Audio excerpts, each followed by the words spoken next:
Hello everyone, this is गौरव त्रिपाठी और हम आज के इस वीडियो में पीवाईक्यूज को स्टडी कर रहे हैं। 10 और क्वेश्चन पीवाईक्यूज के, जो कि हम पीवाईटी के फॉर्म में स्टडी कर रहे हैं, यानी ज्यादा डिस्कशन उस क्वेश्चन के और उस क्वेश्चन के ऑप्शंस का, ताकि वो टॉपिक आपके लिए प्रिपेयर हो। इससे क्लास शुरू होने से पहले जिन लोगों ने ज्योग्राफी की टेस्ट सीरीज अभी ज्वाइन नहीं की है वो ज्वाइन कर लें, क्योंकि जैसे जैसे समय जाएगा वैसे वैसे आपके ऊपर बर्डन ज्यादा बढ़ेगा। यानी अगर आपने बाद में टेस्ट सीरीज ज्वाइन की तो उसका जो एडवांटेज है वो उतना नहीं मिलेगा जितना मिलना चाहिए, क्योंकि आपको 50 सेट टेस्ट के हैं जो 25 क्वेश्चंस के हैं, यानी कुल मिलाकर 10 यूनिट टेस्ट होंगे जिनको 50 क्लासेस में आपको प्रोवाइड किया जाना है। तो जितना लेट देखेंगे उतना लेट आपको मिलेगा। 3 OMR बेस्ड टेस्ट होंगे, ये तो खैर बाद में आप कवर कर लेंगे, लेकिन पीवाईक्यूज के साथ भी यही है, जितना बाद में करेंगे उतना ही बाद में आपको एडवांटेज कम मिलेगा। तो जल्दी ज्वाइन कीजिए ताकि आपकी प्रिपरेशन ज्यादा बेहतर हो सके। लेट ज्वाइन करेंगे तो एडवांटेज नहीं मिलेगा। कोई क्वेरी हो नीचे फ्लैश वाले नंबर पे कॉल करें। चलिए, पहला क्वेश्चन है, वायुमंडल की परतों में निचली परत कौन सी है? एटमॉस्फेयर में अगर हम जाएं तो ये है वो प्लेस जहां आप कुर्सी लगा के बैठते हैं। यहां से 12 किलोमीटर की हाइट तक का जो एरिया है इसे हम कहते हैं ट्रोपोस्फेयर।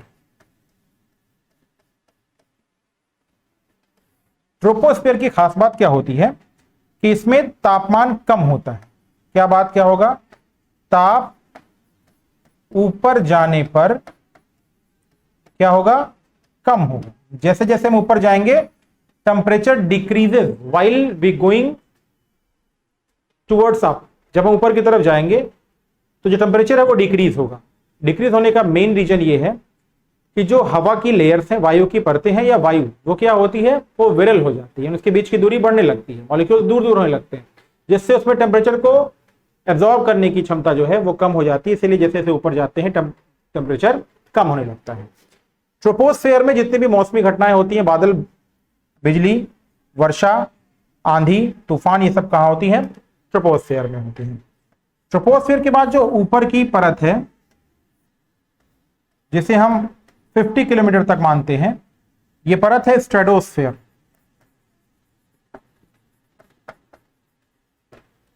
स्ट्रेटोस्फेयर की परत में 2 परतें हैं, एक तो स्ट्रेटोस्फेयर और दूसरी 15 से 35 किलोमीटर के बीच में ओजोनोस्फेयर, ओजोन मंडल। 50 से 80 किलोमीटर की तक की जो लेयर है इसे कहते हैं मेसोस्फेयर। स्ट्रेटोस्फेयर की एक और खास बात है कि ये सन से आने वाली अल्ट्रा वायलेट रेजेस को एब्जॉर्ब करती है। It absorb the ultra violet rays coming from the sun radiation या सोलर रेडिएशन। दूसरी इंपॉर्टेंट बात कि ये 12 से 35 के बीच में है, यानी 15 से 35 के बीच में, लेकिन 20 से 25 किलोमीटर के बीच में ओजोन लेयर का कॉन्सेंट्रेशन ज्यादा होता है। Ozone layer ultra violet rays को एब्जॉर्ब करती है, इसलिए इसका टेम्परेचर बढ़ जाता है। ये री रेडिएट करती है, इसीलिए upper part of the stratosphere temperature फिर से राइज हो जाता है, फिर से बढ़ जाता है। तो स्ट्रेटोस्फेयर का टेम्परेचर ज्यादा होता है। फिर आता है मेसोस्फेयर। मेसोस्फेयर में क्या होता है? मेसोस्फेयर में इसी में एक घटना होती है जिसे हम कहते हैं उल्का पिंड का टकराना। शूटिंग स्टार की एक घटना होती है ना,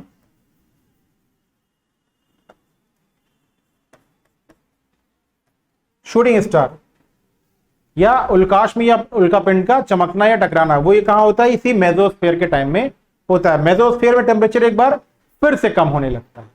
ठीक, फिर आते हैं हम मेसोस्फेयर के बाद 640 किलोमीटर तक आइनोस्फेयर। आइनोस्फेयर में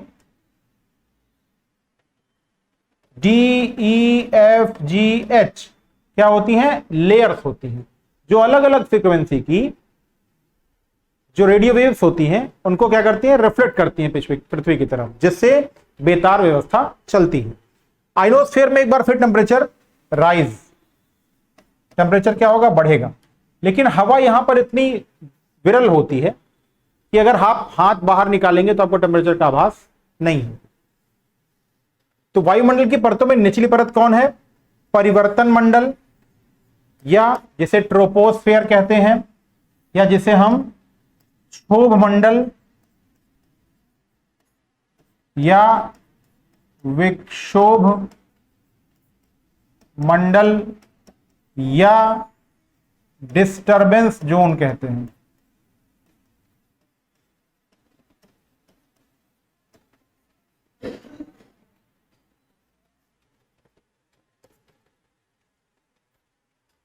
नेक्स्ट क्वेश्चन, निम्नलिखित में से भारत के किन जिलों में सबसे बड़ी अभ्रक मेखला पाई जाती है। देखिए माइका यानी अभ्रक, ये दो तरह की रॉक से मिलता है, एक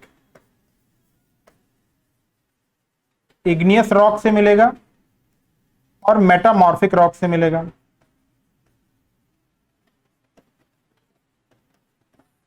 यानी आग्नेय चट्टानों से और रूपांतरित चट्टानों से। ये अलग अलग रंग का होता है, गुलाबी होगा, हरा होगा, सफेद होगा, काला होगा। कलर इसके हैं गुलाबी, हरा, सफेद और काला। ये विद्युत का कुचालक है, not a good conductor of electricity. इसीलिए इसका यूज होता है कहां पे, मोटर बनाएंगे, डायनेमो बनाएंगे, वायरलेस काम में, एरोप्लेन में, ऑटोमोबाइल में, विद्युत कुचालक ईंटों में, नेत्र परीक्षण करने वाले यानी आई टेस्टिंग होती है ना, तो उसमें, और आई को प्रोटेक्ट करने वाले जो चश्मे होते हैं उनको बनाने में। इसके अलावा घर को, इंटीरियर्स को सजाने में भी माइका का यूज होता है, घर बनाने में माइका का यूज होता है। तो ये जो माइका है, इस माइका की बेल्ट्स हैं इंडिया में, 4 बेल्ट आपके सामने हैं। ठीक, इससे पहले mica leading producer and deposit, इसमें आंध्र प्रदेश नंबर 1 पर है।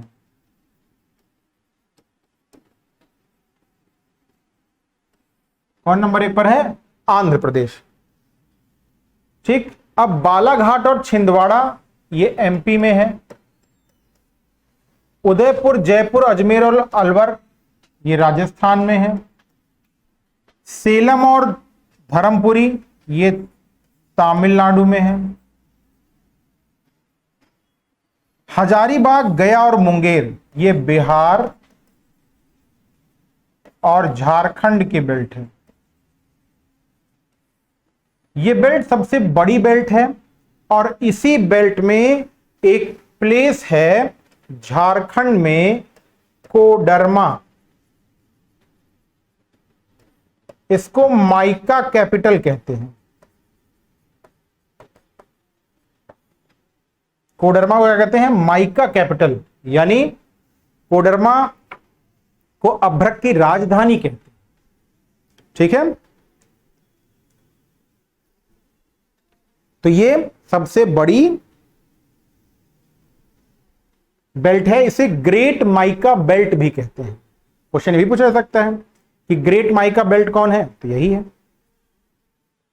ठीक है, चलिए, सबसे ज्यादा उत्पादन आंध्र प्रदेश में होता है, जहां पे गुंटूर, वेल्लोर और संगम एक और बेल्ट है। आंध्र प्रदेश ये 41% प्रोडक्शन है। यहां पे कौन है, गुंटूर,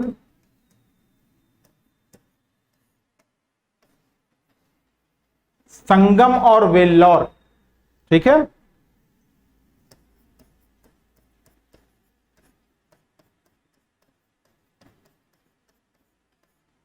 गुंटूर, संगम और वेल्लोर बेल्ट, ये आंध्र प्रदेश में सबसे ज्यादा प्रोडक्शन यही करते हैं। ठीक है, चलिए next question. The people of India किसकी बुक है? ये सर हार्बर्ट रिस्ले की बुक है। द पीपुल ऑफ इंडिया किसकी बुक है? हार्बर्ट रिस्ले की बुक है। किस लिए लिखा था इन्होंने? कास्ट, ये किसको लिखा था इन्होंने? कास्ट को लेकर लिखा। इसके अलावा जातीय या जातीयता को लेकर के, कास्ट को लेकर के, और एथनोलॉजी, लोगों का अध्ययन, और हार्बर्ट रिस्ले की बुक है। कास्ट के बारे में उसने कहा गया है, एथनोलॉजी के बारे में कहा गया है, और किस लिए?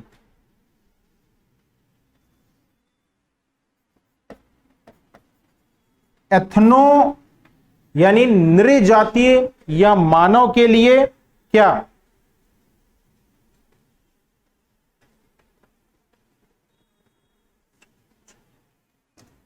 वही बात है, कुछ अलग नहीं। इतना जानिए सिर्फ ये कास्ट के बारे में बताया गया और ह्यूमन के कल्चर और नेचर के बारे में। सर हार्बर्ट रिस्ले की बुक है। ठीक है, इतने याद रखिएगा। हार्बर्ट रिस्ले कौन थे? ये एडमिनिस्ट्रेटर थे, ब्रिटिश इंडिया में एडमिनिस्ट्रेटर थे और एंथ्रोपोलॉजिस्ट थे, नृविज्ञानी, और भारत में ब्रिटिश काल के प्रशासनिक अधिकारी, जिन्होंने मानव की जातियों और उनकी संस्कृतियों पर एक पुस्तक लिखी। इसका नाम था the people of India. Willy Willy क्या है? विली विली उष्णकटिबंधीय चक्रवात। ठीक है, जो कहां आता है? विली विली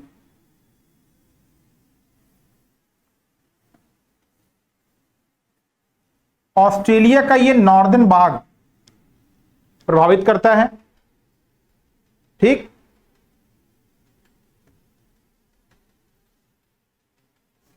प्रभाव इसका पश्चिम तक भी हो जाता है। वैसे ज्यादातर जो तूफान है वो इसी भाग को प्रभावित करते हैं। किस मंथ में करते हैं ये भी इंपॉर्टेंट है। अभी तक पूछा गया विली विली क्या, उष्णकटिबंधीय चक्रवात उत्तरी और उत्तरी पश्चिमी भाग को प्रभावित करेंगे। फिर पूछा सकता है किस मंथ में करेंगे, ये भी तो इंपॉर्टेंट है। ऑस्ट्रेलिया में कब करेंगे? तो ये दिसंबर से अप्रैल के बीच में, दिसंबर से अप्रैल के बीच में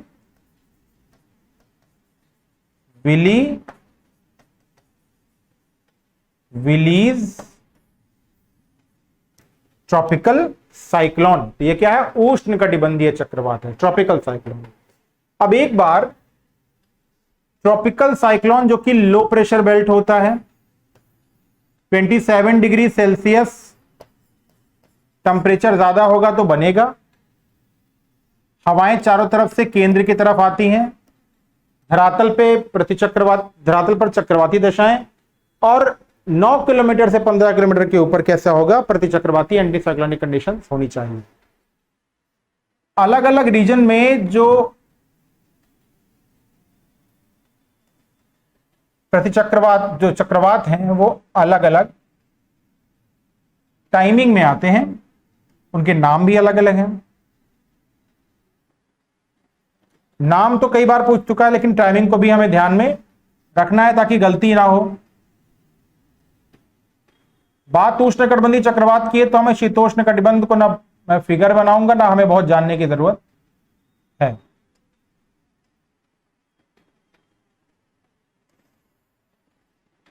जीरो डिग्री इतना काफी है। अब कहां कहां आते हैं? यहां पे एक प्लेस है केप वर्डे,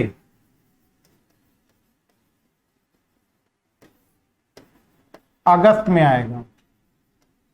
केप वर्डे में कब आएगा? अगस्त में। अब दो प्लेसेस और हैं, कैरेबियन सागर, ये भी प्लेस है ना, कैरिबियन सागर है और gulf of Mexico, Yucatan channel, इस पूरे भाग में लगभग एक समय ही आता है। कब से शुरू होगा? मई जून से अक्टूबर नवंबर, इस पूरे प्लेस में कहां कहां होगा?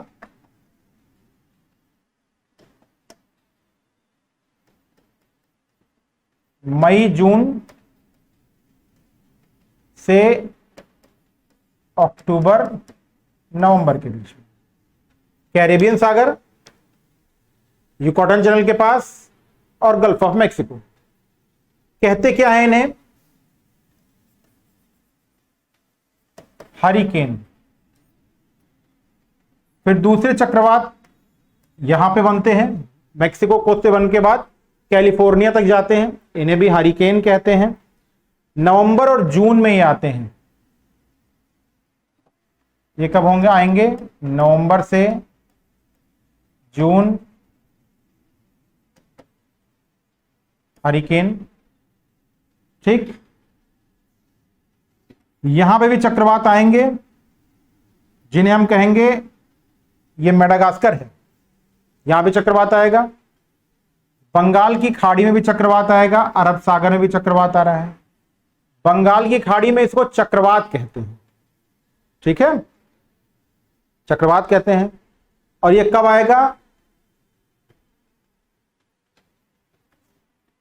अरब सागर में जून से आएगा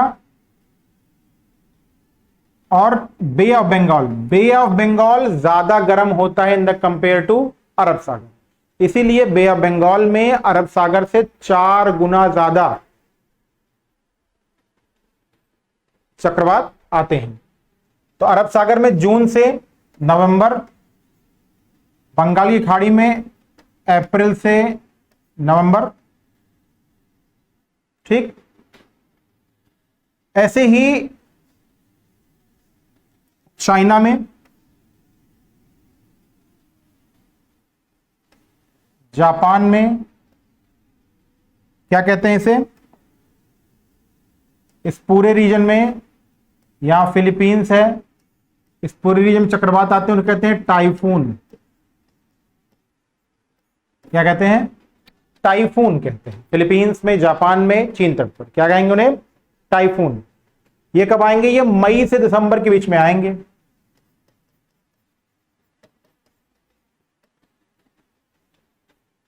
ठीक है, चलिए आगे बढ़े। अच्छा, यहां पे भी है, मेडागास्कर सबसे बड़ा आइलैंड है, ठीक।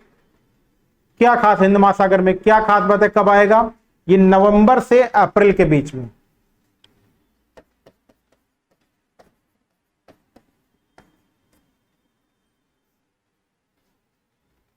चलिए आगे बढ़े हम। क्वेश्चन आंसर क्या है बता दिया है। उत्तरी अमेरिका में प्रथम वास्तविक भूआकृति विज्ञान वेत्ता किसे कहते हैं? ये कहते हैं जी.के. गिलबर्ट को, पहला आधुनिक भूवेत्ता गिलबर्ट, ठीक है। और किससे शुरू की थी? क्या खास बात थी, क्या विशेषता थी? इन्होंने एक टर्म दिया, लॉ ऑफ इक्वल स्लोप। नियम याद रखिएगा, इन्होंने सिद्धांत दिया था लॉ ऑफ इक्वल स्लोप।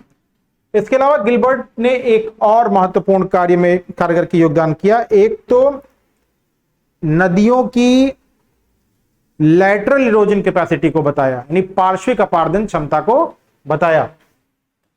किसको बताया? नदियों की पार्श्विक अपर्दन क्षमता को बताया, ठीक है। किसने बताया? जी.के. गिलबर्ट। याद रखिएगा, बहुत कम जगह यह मेंशन है और एग्जामिनेशन ने पूछा है, ठीक है। डेविस को कहते हैं father of geomorphology.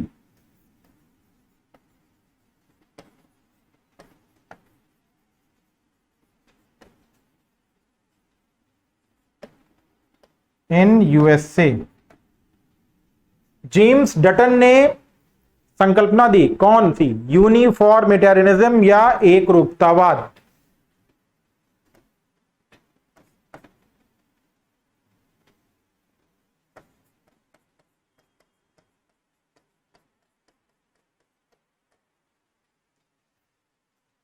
Next, Indonesia में निम्न में से कौन सी जलवायु पाई जाती है? इंडोनेशिया कहां है? ये है एशिया, इंडो चाइना पेनिनसुला, और ये है इंडोनेशिया। 0 डिग्री के पास है, इसलिए यहां पर कौन सी जलवायु होगी? भूमध्य रेखीय। एक चीज और कि यहां ये भी कह सकते हैं ट्रॉपिकल रेन फॉरेस्ट या हॉट एंड ह्यूमिड, गर्म और आर्द्र। देखते हैं यहां क्या दिया हुआ है, मानसूनी विषुवत रेखीय। यहां पे क्या है? इक्वेटोरियल जलवायु।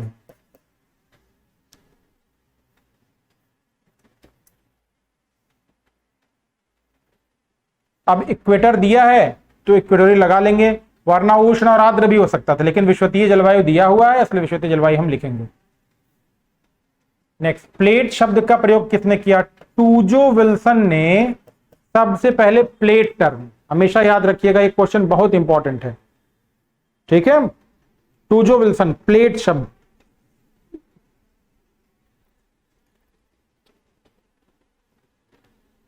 अब देखिए इसमें टूजो विल्सन ने प्लेट टर्म दिया।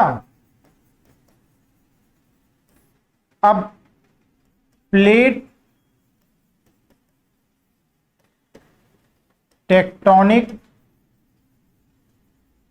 थ्योरी, ये एक टर्म है, प्लेट टेक्टोनिक थ्योरी। अब इसमें दो अलग अलग वर्ड, ठीक? किसने दिया? ये हैरी हेस ने दिया, ठीक है? प्लेट टेक्टोनिक थ्योरी की साइंटिफिक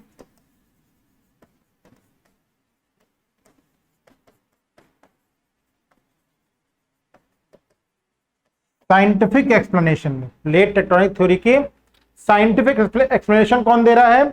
वो दे रहे हैं WJ मॉर्गन। कौन दे रहा है? WJ Morgan.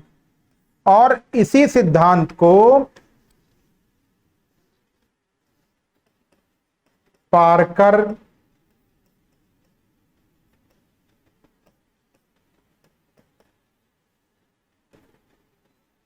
Holmes,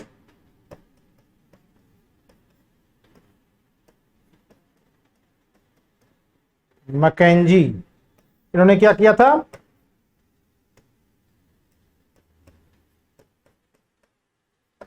support. Parker, Holmes और मैकेंजी ने क्या किया था? सपोर्ट किया था, ठीक है? जेम्स हटन ने क्या कहा? एक रूपतावाद।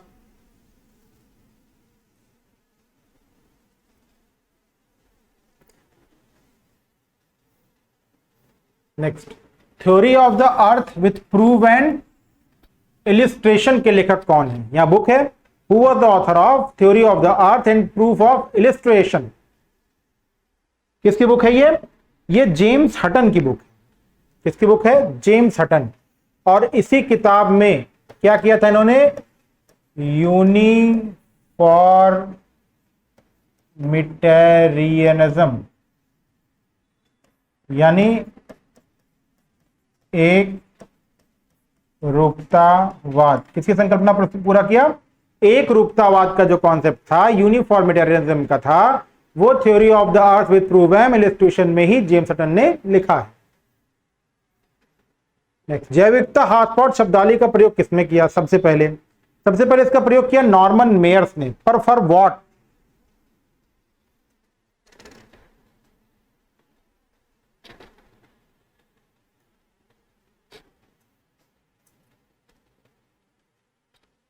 अब देखिए इसमें कुछ और पॉइंट इंपॉर्टेंट देख लेते हैं। डेविस ने 1899 में मॉर्फोलॉजी थ्योरी, ठीक है। इसके अलावा early meteorology, coral reef and problems, important book इसमें ये है, coral reef and problems.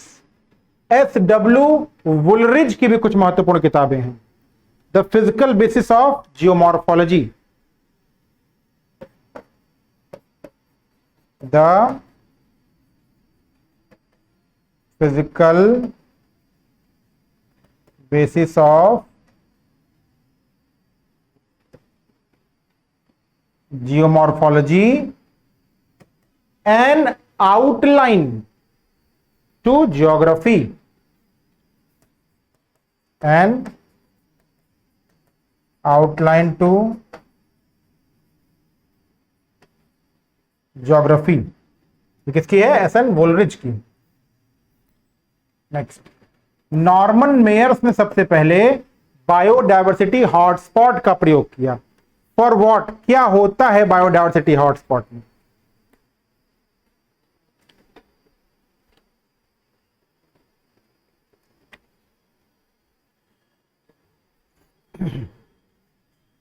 Norman Myers ने बायोडायवर्सिटी हॉटस्पॉट जारी किया। कब किया? 1988 में किया। किसको बायोडायवर्सिटी हॉटस्पॉट कहते हैं? ऐसा प्लेस जिस प्लेस की जो फ्यूना है और फ्लोरा है, उसमें फ्लोरा की ज्यादातर जो स्पेशीज हैं वो एंडेमिक होनी चाहिए या उसी स्थान की होनी चाहिए या स्थानीय होनी चाहिए। दूसरा, उनका या उस प्लेस का क्लाइमेट, सीजन्स और नेचर के लिए इंपॉर्टेंट रोल है। तीसरा, ज्यादातर उस प्लेस का डिस्ट्रक्शन हो गया हो और वो थ्रेटनिंग कंडीशन में हो, तो ऐसे किसी प्लेस को हम क्या करते हैं? बायोडायवर्सिटी हॉटस्पॉट में रखते हैं। टोटल 36 बायो डायवर्सिटी हॉटस्पॉट कितने हैं? टोटल 36 विश्व में, ठीक। It covers 2.4% land of world. विश्व में की कुल भूमि का 2.4% भाग पर यह बायोडायवर्सिटी हॉटस्पॉट विस्तृत हैं। भारत में 4 बायोडायवर्सिटी हॉटस्पॉट हैं। कौन कौन से? बायोडायवर्सिटी हॉटस्पॉट, पहला हिमालय, मेनली ईस्टर्न हिमालय है लेकिन हिमालय लिख लेते हैं। दूसरा western Ghat,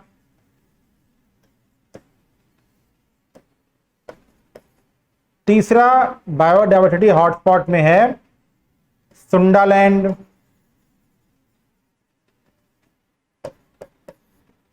and fourth and last is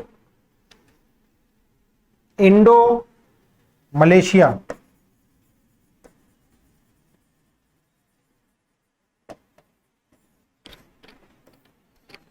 ठीक, चलिए आगे बढ़ते हैं। सूची सम्मिलित करना है। खनिज तेल,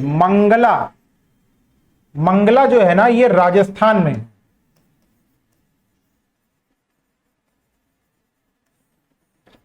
राजस्थान में मंगला के अलावा 2 और प्लेसेस हैं जहां पे उत्सर्जन या निकाला जाता है। भाग्यम और मतलब मंगलम, भाग्यम, ऐश्वर्य।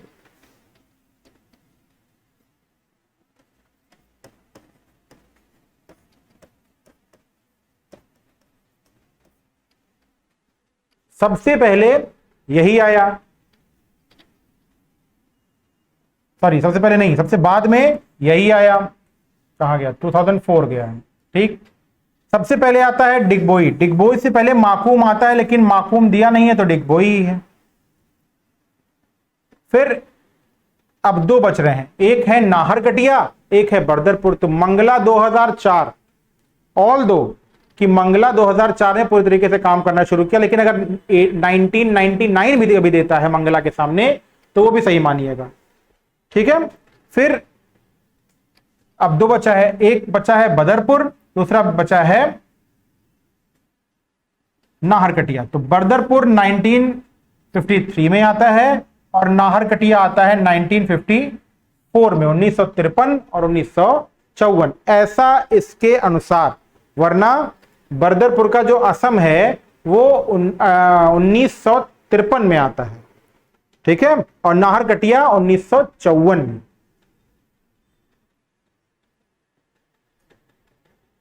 बर्दरपुर 53 और नाहरकटिया 54 में। ये जो एग्जैक्ट है मैं वो बता रहा हूं, लेकिन अगर इस फ्लो को ध्यान में रखेंगे, वैसे मंगला है, मंगला 1999 में काम करना शुरू कर रहा है, इन्होंने 2004 दिया है, मतलब तब पूरा हुआ। तो ए का 3, अब ए का 3 का इसमें ऑप्शन 2 है, ए का 3, सॉरी ए का 3 2 ऑप्शन है। दूसरा ऑप्शन है डिगबोई, डी का 1। अब डी का सिर्फ एक ही ऑप्शन है, तो ए का 3, बी का 2, बी का 2, ये बी का 2 माना जा रहा है, यानी देखिए नाहरकटिया बी का 2, ठीक। बदरपुर क्या होगा, ये ऐसे होगा, डिगबोई क्या होगा, ऐसे होगा। मिला के देखिए, ए का 3 दोनों है, नाहरकटिया बी का 2 ये है, बदरपुर सी का 4 वो है, डी का 1। ये इस क्वेश्चन के अनुसार सही बैठ रहा है, ठीक है। लेकिन बदरपुर, माकूम, इनके टाइमिंग अलग अलग है, ठीक है। चलिए, नाहरकटिया 1954 जनरली है और बदरपुर 53 है, लेकिन यहां के अनुसार यही सही है। आपको कमीशन के आंसर के अकॉर्डिंग जाना है, ना कि खुद के लिए। क्लियर। अब भारत में राजस्थान सभी राज्यों में सबसे ज्यादा पेट्रोलियम प्रोड्यूसिंग कंट्री है। भारत में सबसे ज्यादा पेट्रोलियम बॉम्बे हाई से निकाला जाता है, लेकिन स्टेट वाइज जब कहेंगे तो नंबर 1 पर बॉम्बे हाई है। वो नेचुरल स्टेट वाइज कहेंगे तो नंबर 1 पर राजस्थान है, और अगर ऑफशोर कहेंगे तो बॉम्बे हाई। भारत में टोटल प्रोडक्शन का सबसे ज्यादा प्रोडक्शन ऑफशोर होता है। बॉम्बे हाई प्रोडक्शन धीरे धीरे कम हो रहा है, पास में बेसिन से भी तेल निकाला जाता है। बेसिन एक प्लेस है। आज की क्लास में इतना ही, नेक्स्ट क्लास में फिर मिलेंगे। Good bye.